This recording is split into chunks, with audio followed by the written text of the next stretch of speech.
நினச்சி பார்த்திங்கன்னா ரொம்ப மனசு பதறும். பிள்ளைகளுக்கு சொல்லுகிறது மாதிரி புத்தி சொல்லி பிள்ளைகளை சொந்த பிள்ளைகளை நேசிக்கிறது போன்று நேசிக்கிற போதகர்கள் இல்லை. அவன் எப்படி இருக்கான்? எப்படியாவது மக்களை எப்படி சுரண்ட வேண்டும். இந்த ஜான் ஜெபராஜ் பண்ணாம 2 பிள்ளைகளை தத்தெடுத்து வளர்த்தா அந்த பிள்ளைகளை எப்படி விபசாரத்துக்கு யூஸ் பண்ணுறாங்க.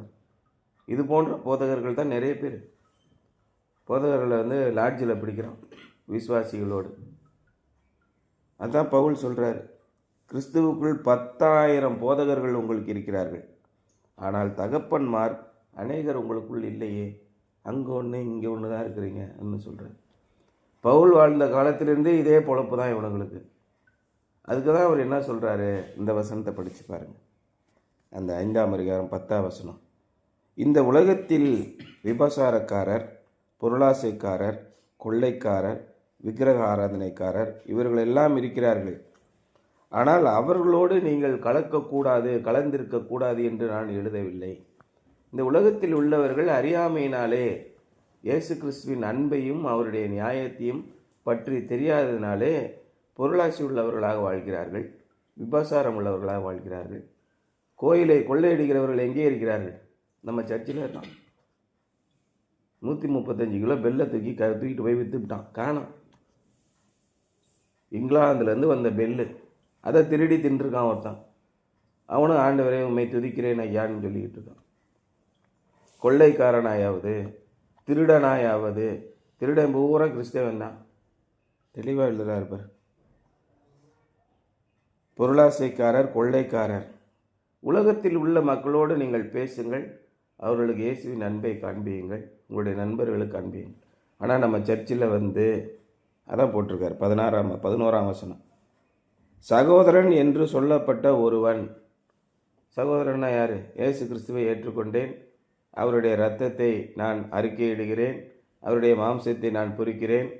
இரக்கமுள்ள பிதாவே, எங்களுடைய சுயநீதியை நம்பி உம்முடைய பந்தியில் சேர துணியாமல் தேவரீருடைய அளவற்ற இரக்கத்தையை நம்பி சேர்கிறேன்னு சொல்லி போய் அங்கே அப்பத்தையும் ரசத்தையும் பானம் பண்ணுகிறவன் சகோதரன் என்னப்பட்ட ஒருவன். விபசாரக்காரனாயாவது, பொருளாசைக்காரனாயாவது, போய் டைல்ஸ் வாங்கிட்டு வாடா, கிரானைட் வாங்கிட்டு வாடானா அதில் கொள்ளையடிக்கிறான், போய் பெயிண்ட் அடினா அதில் கொள்ளையடிக்கிறான். இப்படிப்பட்ட எவனை இருந்தால் விக்கிரக ஆராதனைக்காரனாயாவது. அதாவதுங்க, என்னதான் நம்ம கிறிஸ்தவங்களாக இருந்தாலும் மகாமகம் டைமில் போய் மகாமகம் குளத்துலேயும் பொத்தாமரை குளத்துலேயும் ஒரு முறை குளிச்சுட்டு வர்றது நமக்கு நல்லது, நம்முடைய பாவங்கள் போகும் அப்படின்னு நம்பிக்கை உள்ளவன் இருக்கான். இருந்தான், நான் பார்த்தேன் எங்கள் சர்ச்சில்.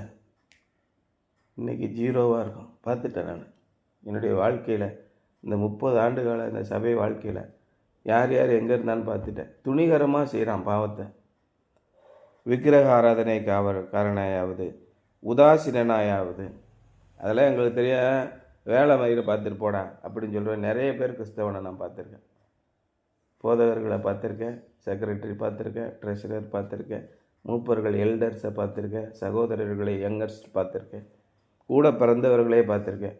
ஊழியத்தில் நின்றுட்டு ஒரு வாட்ஸ்அப்பில் மெசேஜ் போடுறான் ஊழியக்காரன், ஆவியின் வரத்தை பெற்ற அந்நிய பாஷை பேசுகிற அண்ணன் என்ன போடுறாரு, ஒரு மயிரும் தேவையில்லைன்னு போடுறாரு. உதாசீன நாயாவது, வெறிய நாயாவது சர்ச்சில் குடிக்கிறானு. அன்றைக்கி தான் சொல்லிக்கிட்டு இருந்தார். போன முறை ஒரு கல்யாணம் ஏதோ நடந்துச்சு. சர்ச்சில் வச்சு ஆளுக்கு ஒரு பாட்டிலும் சிப்ஸு பாக்கெட்டும் கொடுத்து அனுப்புகிறாங்க கல்யாணத்துக்கு. அவன் கல்லறையில் உட்காந்து குடிச்சிட்டு இருக்கான். எப்படி இருந்தாலும் நீ அதான் அங்கே தான் போய் சேருவேன். அப்போ என்னாச்சு, வெறிய நாயாவது கொள்ளைக்காரனாவது இருந்தால் அவனோடே களவாதிருங்கள், அவனோடே சாப்பிடாதீங்க உட்காந்து. அந்த தரித்திரி முடிஞ்ச பயில உங்களை விட்டு தூக்கி ஏறி போட்டிருக்கு. இப்படியெல்லாம் இப்போ இருந்தாங்க பவுல் காலத்திலே. இயேசு கிறிஸ்து இறந்து வெறும் 50 ஆண்டுகளுக்குள்ளேயே இவ்வளோ வேலையும் பண்ணாங்க. இயேசு கிறிஸ்துவோடு வாழ்கிற வாழ்க்கைனா என்ன? அவர்கிட்டயே போய் கேளுங்க, ஆண்டவரே நான் எப்படிப்பட்ட வாழ்க்கை வாழ வேண்டும்னு எனக்கு சொல்லிக் கொடுங்க. அதான் அந்த பாட்டு உங்களுக்கெல்லாம் சண்டே கிளாஸில் இருக்குல்ல, நடக்க சொல்லி தாரும் இயேசுவே இயேசுவே, நடக்க சொல்லி தாரும் இயேசுவே இயேசுவே. ஒரு பாட்டு கேளுங்க, ஆண்டவரிடத்திலே கேளுங்கள், நான் எப்படி நடக்க வேண்டும் என்று நீங்கள் நடக்க வேண்டிய வழியை அவர் உங்களுக்கு காண்பிப்பார். அதான் ரொம்ப முக்கியம். இன்றைக்கு தலைப்பு என்னென்னா, டிசிப்ளின் வெர்சஸ் டிசொபீடியன்ஸ். ஒழுக்கம் என்றால் என்ன, அதற்கு எதிராக கீழ்ப்படியாமல் போவது என்றால் என்ன? 1 கொரிந்தியர் 4:20 என்ன போட்டிருக்கு பாருங்கள். 4:20. தேவனுடைய ராஜ்யம் பேச்சிலே அல்ல, பெலத்திலே உண்டாயிருக்கிறது. நீங்கள் 1000 பேர் பேசலாம். அதான் அவர் சொல்கிறார், கிறிஸ்துவுக்குள் 10,000 போதகர்கள் இருக்கிறார்கள். வாட்ஸ்அப் போதகர்கள் இருக்கிறார்கள், ஃபேஸ்புக் போதகர்கள் இருக்கிறார்கள், யூடியூப் போதகர்கள் இருக்கிறார்கள், ஜூம் மீட்டிங் போதகர்கள் இருக்கிறார்கள். இப்போது Google meet, teams, Microsoft teams போதகர்கள் இருக்கிறார்கள். இப்படி அது இல்லாமல் டெலிஃபோன் போதகர்கள் இருக்கிறார்கள். உங்களுக்கு துக்கமான நேரமா, கவலையான நேரமா, அழைக்க வேண்டிய எண் அப்படின்னு போட்டு அனுப்புகிறான். அது ஃபோன் பண்ணால் அவன் அங்கேருந்து ஜெபம் பண்ணுவான். டெலிஃபோன் போதகர்கள் இருக்கிறார். 10,000 போதகர் இருக்கான். ஆனால் தகப்பனை போல புத்தி சொல்லுகிறவன் ஒருவன் கூட இல்லை. உங்களிடத்திலிருந்து எதையாவது சுரண்டலான்னு தான் இருக்கான். இந்த பொல்லாத சந்ததியின் மத்தியிலே நீங்கள் அப்பழுக்கற்றவர்களாக எப்படி வாழ முடியும்?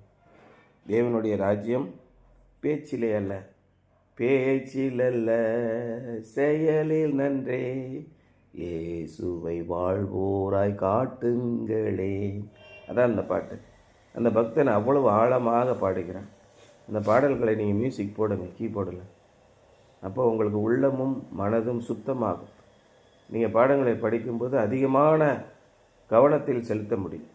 அந்த பாட்டை போடுங்க இன்னைக்கு.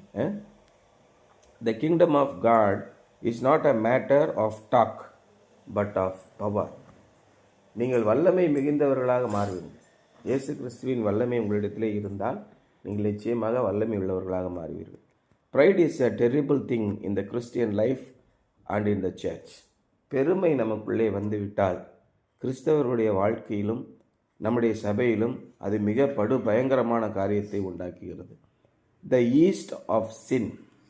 அதான் 5ஆம் அதிகாரம் 6-8 அவர் போட்டிருக்காரு. கொஞ்சமா என்ன ஆகுது? புளித்தமா, கொஞ்சம் புளித்தமா என்ன ஆகுது? பிசைந்தமா அத்தனையும் உங்களுக்கு என்ன பண்ணிடுது? புளிப்பாக்கி போடுது. ரொட்டி கடைக்காரங்க ஈஸ்ட்டு போடுவாங்கன்னு நான் சொன்னேன்னா, சும்மா துளியோண்டு ஈஸ்ட்டு தான் போடுவாங்க. அவங்க 50 கிலோ மைதா மாவை புளிக்க வைப்பாங்க. நீங்கள் மேன்மை பாராட்டுகிறது நல்லதல்ல. உங்களை நீங்களே பெருமை பேசுவீங்க. நான்லாம் யாருன்னு தெரியுமா, எங்கள் அப்பா யாருன்னு தெரியுமா, என்கிட்டலாம் வச்சுக்கிடாது அப்படின்னு சர்ச்சில் பேசிக்கிறான். என்கிட்ட என்ன கார் இருக்குது தெரியுமா? என்ன கார் இருக்குது? இன்னோவா கார் இருக்குது. வாங்கி வீடு வாரம் பூரா வீட்டிலே வச்சுருப்பேன். ஞாயிற்றுக்கிழமை மட்டும் சர்ச்சுக்கு வருவேன். 2 கிலோமீட்டர் ஓட்டுவேன். மறுபடியும் வீட்டிலே வச்சுருப்பேன். எந்த பொருளாதார நிபுணர் ஒருத்தன்ட்டையாவது போய் நான் இந்த மாதிரி ஒரு 25 லட்சத்துக்கு கார் வாங்கி ஞாயிற்றுக்கிழமை போகிறதுக்கு மட்டும் என் வீட்டில் நிப்பாட்டியிருக்கேன் அப்படின்னு சொல்லு, அந்த பொருளாதார நிபுணர் உன்னை செருப்பாலே அடிப்போம். அட பைத்தியக்கார கம்யூனிட்டி பேர, 25 லட்சத்தோட மதிப்பு என்னன்னு தெரியுமா அவனுக்கு? தன்னுடைய பெருமையை நிலைநாட்டுவதற்காக மாத்திரமே அங்கே இருக்கிறேன். சபையிலலாம் பெருமை தான், வேறு ஒன்றும் கிடையாது. ரோட்டரி கிளப்புக்கும் சர்ச்சுக்கும் கொஞ்சம் கூட வித்தியாசம் கிடையாது. இன்றைக்கி ரோட்டரி கிளப்பில் நீங்கள் மிகப்பெரிய ஆளாகணும்னா என்ன பண்ணணும்? தாம் தூம்னு செலவு பண்ணணும். ஃபோட்டோ எடுக்கணும். டிசைனாக உங்களை ஃபோட்டோ எடுத்து போடணும். ஒரு ஆளுக்கு 10 ரூபாய்க்கு ரொட்டி வாங்கி கொடுத்துட்டு 250 ரூபாய்க்கு ஃபோட்டோ போடணும், ப்ளக்ஸ் வைக்கணும். இதுதான் ரோட்டரி கிளப்பு. இதுக்கு கொஞ்சமும் சளைத்ததில்லை நம்ம சர்ச்சு. அங்கே வரவங்களாம் அப்படி தான் இருப்பான். ஆடம்பரமாக வருவான், பகட்டாக வருவான், அப்படியே தலையை மேலே தூக்கிட்டு வருவான். பூச்சி மாதிரி எலும்பு மாதிரி இருப்பான். சோல்பட்டை அப்புறம் மேலே தூக்கிக்கிட்டு என்னைய போல் இங்கே ஆள் கிடையாதாம்மா. அதான் நீங்கள் பெருமை பாராட்டுகிறது நல்லதல்ல. நீங்கள் பெருமை பாராட்டுகிற உங்களுடைய குணம் உங்களுடைய மற்ற எல்லா குணத்தையும் தீங்காக்கி போடும். கொஞ்சம் புளித்தமா பிசைந்தமா முழுவதையும் புளிப்பாக்கும் என்று தெரியாதா உங்களுக்கு? எப்பயும் போல் நம்ம ஆண்டவருடைய பாதத்திலே போய் விழுகிறோம். பூமி அவருடைய பாதப்படி. நம்மளால் ஒன்றுமே செய்ய முடியாது. நம்ம ஏன் ஆடம்பரமாக மேக்கப் போட்டுக்கிட்டு பகட்டாக தெரியணும்? ஆண்டவர் எங்களை ஆசீர்வதித்திருக்கிறார். இவர் தான் எங்களை ஆசீர்வதித்தவர். இந்த தெய்வம் தான் எங்களை ஆசீர்வதித்தது. அவரை நாங்கள் வணங்க வந்திருக்கிறோம். அவருடைய பாதப்படியிலே முழங்கால் படியிட்டு நெற்றி தரையிலே விழும்படியாக நாம் ஜெபிக்க வேண்டும். இதான் நம்ம அங்கே சர்ச்சில் நடந்துக்கிற வேண்டிய விஷயம். The yeast of sin had made the Corinthians puffed up even to the point of saying his essence, Paul will not come to us, his bark is worse than his bite. அதான் சொல்கிறார் 2 கொரிந்தியர் 10 8-9 சொல்கிறாரு. அந்த பவுல் நம்ம இடத்துல வரமாட்டான், அவன் வந்து இங்கே கடிச்சிக்கிட்டே இருப்பான், அவன் கடிக்கிறத விட குலைக்கிறது ரொம்ப அதிகமாக இருக்குது, ஓவராக பேசுகிறான்லாம் பேசுகிறாங்க. ரொம்ப மோசமாக சொல்கிறார். அதுக்காக தான் அவர் சொல்கிறாரு, நீ என்னென்ன வேலையெல்லாம் பண்ணுறீங்கடா அப்படின்னு 10ஆம் அதிகாரம் பவுலையை பற்றி ரொம்ப கேவலமாக பேசுகிறாங்க. 8ஆம் அதிகாரம் 8ஆம் வசனம் 11ஆம் அதிகாரம் 8ஆம் வசனத்துலேருந்து சொல்கிறார். 10ஆம் அதிகாரம் 8ஆம் வசனம் பார்த்திங்கன்னா, அவர்களில் சிலர் கிறிஸ்துவை பரீட்சை பார்த்து பாம்புகளால் அழிக்கப்பட்டார்கள். எப்படிலாம் கடித்து செத்தீங்க. சிலர் முறுமுறுத்து சங்காரக்காரனாலே அழிக்கப்பட்டார்கள். அவர்களில் சிலர் வேசித்தனம் பண்ணி ஒரே நாளில் 23,000 பேர் செத்து போனார்கள். விக்கிரக ஆராதனையும் விபசாரமும் வேசித்தனமும் ஆண்டவருக்கு பிடிக்கவே பிடிக்காது. சர்ச்சில் இன்றைக்கி அதான் செய்கிறாங்க. உள்ளபடியே அப்படி செஞ்சானு செத்துருவான், ஒன்றுமே இல்லாமல் அழிஞ்சு நாசமாக போவான். எத்தனை போதகர்கள் புற்றுநோயால் செத்துருக்கான்னு தெரியுமா? எத்தனை போதகர்கள் அடிபட்டு செத்துருக்கான்னு தெரியுமா? ஏன்னா துணிகரமாக செய்கிறது தான். In the past, Paul had been patient with their disobedience, but in the letter he warned them that the time had come for discipline. ஆரம்பத்திலே அவர்களை கிறிஸ்துவை ஏற்றுக்கொள்ளாமல் இருக்கும்போது, அவர்கள் கீழ்ப்படியாமல் இருந்தபோது பவுல் பொறுமையாக இருந்தார். ஆனால் இந்த கடிதத்திலே அவர்கள் கிறிஸ்துவை ஏற்றுக்கொண்டோம் என்று சொல்லியும் பின்பும் அவர்கள் கீழ்ப்படியாமல் இருக்கும்போது பவுல் அவர்களை எச்சரிக்கை செய்கிறார்.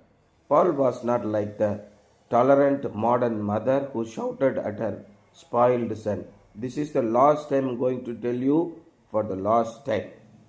Faithful parents must discipline their children. பிள்ளையை பார்த்து அடிக்கிறதே கிடையாது. இங்கே பாரு, இதான் கடைசி முறை, இதுமாதிரி பண்ண அப்படின்னு அம்மா கத்துவாங்க. சரி, என் பிள்ளை என்ன பண்ணுவான், ஏதோ செஞ்சுட்டான் அப்படின்னு நினச்சிக்கிட்டே இருந்தேன். கடைசியில் பிள்ளை எப்படி இருப்பான்? கொள்ளைக்காரனாயும் விபசாரக்காரனாயும் வெறியனாயும் துன்மார்க்கனாயும் வந்து நிற்பான். பிள்ளையை கண்டிக்கிறவங்க எப்படி வளர்ப்பாங்க? ஃபெய்த்ஃபுல் பேரண்ட்ஸ் மஸ்ட் டிசிப்ளின் தேர் சில்ட்ரன். இதான் போட்டிருக்கு. பால் would have preferred to come to their Corinthians with meekness and deal with their sins in a gentle manner, but their prideful attitude made this approach difficult. பாவம் செய்தவர்களிடத்திலே இறைவன் மிகவும் பொறுமையாக இருக்கிறார். பவுலும் அதே மாதிரி பொறுமையாக வந்து அவரிடத்திலே சொல்லியிருக்கலாம். பெருமை உள்ளவர்களுக்கு தேவன் எதிர்த்து நிற்கிறார். பாவம் செய்ததும் இல்லாமல் நாங்கள் நல்லா வாழ்ந்துக்கிட்டு இருக்கோம், கடவுளாவது ஒன்றாவது கடவுள் வந்து எங்களை காப்பாற்றினாரு, எங்களுடைய உழைப்பினாலே எங்களுடைய திறமைகளினாலே நாங்கள் எல்லாம் செஞ்சுருக்கோம், நாங்கள் இந்த உலகத்தை சந்தோஷமாக அனுப்பிக்கிறோம், எந்த நாயை எங்களுக்கு போதம் பண்ண வேண்டிய அவசியம் இல்லை என்று பெருமையாக பேசும்போது பவுல் இப்படி சொல்லுகிறார். But their prideful attitude made their approach difficult. இது மாதிரி நம்முடைய வாழ்க்கையிலும் நம்ம அகம்பாவம் பிடித்திருந்தால் நிச்சயமாக அடி விழுவும். The contrast in this paragraph is between speech and power, words and deeds. இந்த பத்தியிலே நாம் படித்த பத்தியிலே இருக்கக்கூடிய முரண்பாடு என்னன்னா, பேச்சுக்கும் வலிமைக்கும் உள்ள வித்தியாசம், வார்த்தைகளுக்கும் செயலுக்கும் உள்ள வித்தியாசம்தான். The arrogant Corinthians had no problem talking big the way children often will do, but they could not back up their talk with their walk. சின்ன பசங்க என்ன பண்ணுவாங்க எப்பயுமே, எங்கள் அப்பா யாரும் தெரியுமா, ரொம்ப பெருசு, எங்கள் வீட்டில் இவ்வளோ பெரிய கார் இருக்குது தெரியுமா, நாங்கள்லாம் அவங்க போனோம்னா அப்படி பேசுவோம். எங்கே காட்டுறா அப்படின்னா ஒன்றும் தெரியாது. அது மாதிரி தான் இன்றைக்கி கிறிஸ்தவர்கள் இருக்காங்க. கொரிந்தியரில் இருந்தவங்களும் அப்படி தான் இருந்தாங்க. அந்த கொரிந்து அப்படிங்கிற நகரில் இருந்தவர்களும் அப்படி தான் இருந்தாங்க. இன்றைக்கி கிறிஸ்தவர்கள் அப்படி தான் சொல்லிகிட்டு இருக்காங்க. நாங்கள் எவ்வளோ பெரிய ஆள் தெரியுமா, கோர்ட்டில் கேஸை போட்டு பிஷப் ஒன்றும் இல்லாமல் பண்ணிடுவோம், மாடரேட்டரை காலி பண்ணிடுவோம், இப்படிலாம் சொல்லிவிட்டு கடைசியில் மண்ணை கவ்விட்டு உட்காந்துருக்கான். அதான் நீ கடைசியாக நம்ம படித்தோம்ல 6ஆம் அதிகாரத்தில் பாப்பி படித்தாலும் 10ஆம் வசனமா 11ஆம் வசனமா, நீங்கள் என்ன சொல்கிறாரு, பரிசுத்தவான்கள் உலகத்தை நியாயம் தீர்ப்பார்கள் என்று தெரியாதா? 2ஆம் வசனம். உலகம் பரிசுத்தவான்களால் நியாயம் தீர்க்கப்படுவதாக இருக்க அற்ப வழக்குகளை நியாயம் தீர்க்க நீங்கள் பாத்திரம் இல்லாதவரா? அற்பமான வழக்கு, கோயில் காம்பவுண்டு சேவர் கட்டணும், ஏற்கனவே இருக்க செக்ரட்டரிக்கு இப்போ இருக்கிற செக்ரட்டரிக்கு சண்டை, கோர்ட்டில் போய் கேஸ் போடுவோம்.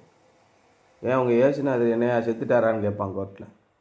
ஏசுநாதர் செத்துட்டாராப்பா, இன்னும் இங்கே வந்துட்டீங்க, கடவுள் இல்லையா, கடவுளை தானே கும்பிட்றீங்க, கடவுள்லாம் செத்துட்டாருங்க, எங்களுக்கு நீங்கள் தான் சாமி, இங்கே வந்து நிற்கிறோம், சாமிநாத சாமி தான் சாமி.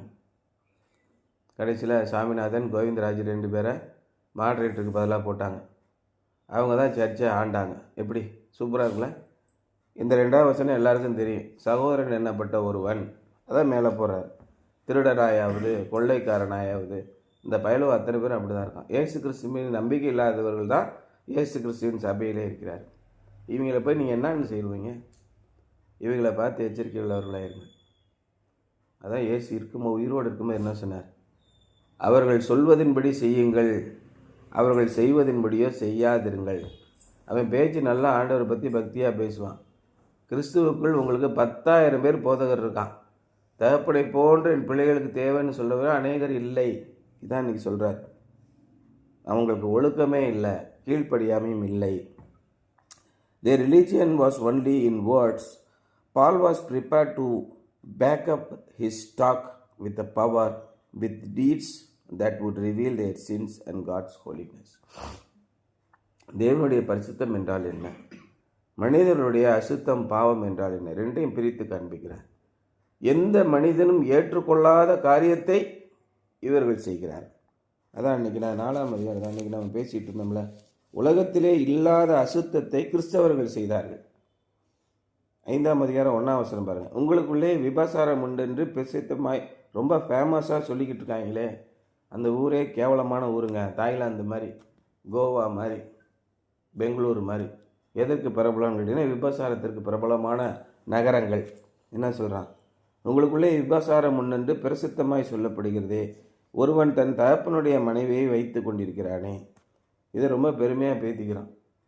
அதனால் நமக்கு ஒரு பிஷப் தெரியுங்க, அந்த பிஷப்பு 2 பொண்டாட்டி வச்சுருக்காரு அண்ணன் பேசிக்கிட்டு இருப்பான். அது ஏதாவது ஆண்டவருடைய வசனம் வேலை செய்யலையா? நீ வேற அந்த ஆள் நம்மளை மண்டையில் தட்டி உட்கார வச்சிருவோம் அப்படிமா. இது மாதிரிலாம் நடக்குது நிறைய இடங்கள், உள்ளபடியே சபைகளில் நடக்குது. இவ்வளோ கேவலமான காரியத்தை சாதாரண உலக பிரகாரமான மக்கள் கூட செய்ய மாட்டார்களே. அப்பேற்பட்ட கொடூரத்தை தான் கிறிஸ்தவர்கள் செய்கிறார். எங்கே கீழ்ப்படிதல் இருக்கிறது? எங்கே ஒழுக்கம் இருக்கிறது? இதுதான் பவுல் கேட்குறார். நீங்கள் எப்பேற்பட்ட சமுதாயத்திலே வாழ்ந்து கொண்டிருக்கிறீர்கள்? இந்த சமுதாயத்திலிருந்து அப்பழுக்கற்றவர்களாக நீங்கள் வாழுங்கள். எந்த ஆவியும் சோதித்து பாருங்கள். உங்கள் இடத்துல வந்து ஒருத்தன் பேசுகிறான்னா எச்சரிக்கையாக இருங்க. அது ஆண்டியாக இருந்தாலும் சரி, அங்குளாக இருந்தாலும் சரி, பிரதராக இருந்தாலும் சரி, எல்லாம் ப்ராடு பிரதர். எல்லாம் எவ்வளோ பெரிய போதகனாக இருக்கான், ஆனால் அந்நிய பாஷையை பேசுகிறேன்னு சொல்லி எப்படி சிங்கி அடித்து காசு சம்பாதிக்கிறான். பல லட்சம் கோடி ரூபா சம்பாதிச்சிட்டான், இன்னும் அடங்கலை. அதான் பிரசங்கியில் போட்டிருக்கு. ஒருவன் இந்த உலகம் முழுவதையும் சம்பாதிச்சு பேர் புகழ் இருந்தாலும் அவனுக்கு பிள்ளைகள் முதலாமல் இல்லாமல் இருந்து அவனுக்கு ஒன்றுமே இல்லாமல் நாசமாக போகிறதுக்கு பதிலாக கருவழிந்த பிண்டம் வாசி, வயிற்றிலேயே கெட்டு போகிற குழந்தை வாசி பரவாயில்லையா? இவ்வளோ கேவலமான பொழப்பு பொழைச்சிட்ருக்கான். காசுன்னு பொருளாசைக்காரனாயாவது ஒரு சகோதரன் இருந்தால் அவன்கிட்ட போய் உட்காந்து சாப்பிடாதேன்னா அவனை வீட்டில் உணர்ந்து போய் சாப்பாடு போட்டுக்கிட்டு இருக்கான். எப்படி இருக்குது உலகம்? இதுதான் அவர் சொல்கிறார். இன்றைக்கி நமக்கு எச்சரிக்கை என்ன? Something to Pander. In what specific areas is it hardest to discipline your self? எந்த ஒரு குறிப்பிட்ட பகுதியிலே உங்களை நீங்கள் ஒழுங்குபடுத்திக் கொள்வது மிகவும் கஷ்டமாக இருக்கிறது. How can you persevere even through it is difficult? Even though it is difficult. அது மிகவும் கஷ்டமாக இருந்தாலும் கூட அதை எப்படி நீங்கள் சகித்து கொண்டு கிறிஸ்துவை பின்பற்றுவீர்கள் என்பது தான் இன்றைய சிந்தனை. நம்முடைய வாழ்க்கையில் எவ்வளவு கேடான ஒழுக்கக்கேடுகள் இருக்கின்றன, எவ்வளவு கேடான கீழ்ப்படியாமல் இருக்கிறது. இது ரொம்ப எச்சரிக்கையாக நீங்கள் பார்த்து கொள்ள வேண்டும். இறைவனிடத்திலே நீங்கள் ஆசீர்வாதத்தை பெற வேண்டும் என்றால் நிச்சயமாக இறைவனுக்கு கீழ்ப்படிப்பவர்களாக, இறைவன் சொன்ன ஒழுக்கத்தின்படி நடக்கிறவர்களாக இருக்க வேண்டும். அந்த ஒழுக்கம் ஒன்றுமில்லை. உலகத்தில் இருக்கிற மக்கள் அத்தனை பேரும் ஒழுக்கம் என்று எதை சொல்லுகிறார்களோ அதைத்தான் இறைவனும் சொல்லுகிறார். இறைவன் சொன்ன ஒழுக்கத்தை எந்த மக்களுமே அதெல்லாம் கடைபிடிக்க முடியாதுன்னு சொல்லவே முடியாது. அப்பேற்பட்ட ஒழுக்கத்தை இறைவன் நமக்கு சொல்லியிருக்கிறார். அந்த ஒழுக்கத்திலே நாம் வாழ வேண்டும் என்பதுதான் இன்றைய மெயினான சிந்தனை. சரியா?